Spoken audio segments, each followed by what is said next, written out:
bir gün hirayın Hamaram halından hirdim hirdayım İnbeyik keramete yenedir gene Şunun beyi yaratmanır Hudayım Keramet var kelamlan gitsinne Alamet var yine gidin kesbinne Aydın fadım mukamların ölünü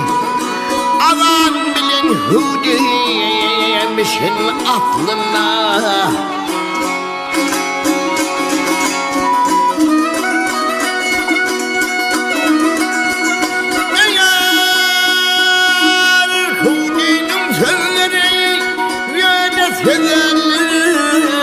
Kerim kerametleri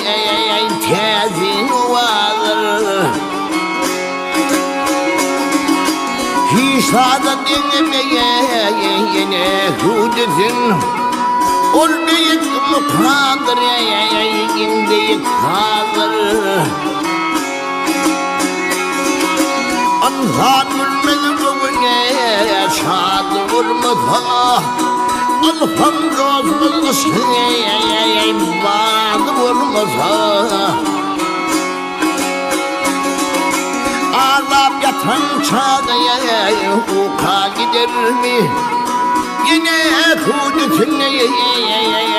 zadı vurmasa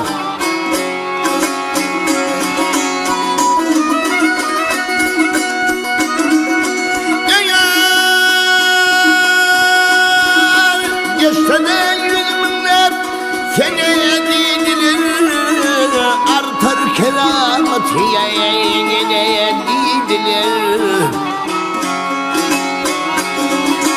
Dünya ehli halklarının diline İn ovadan fedeye yine edilir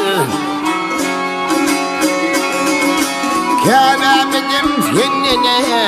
aydın çeşmemin Göz başıma gömür bakı teşnemin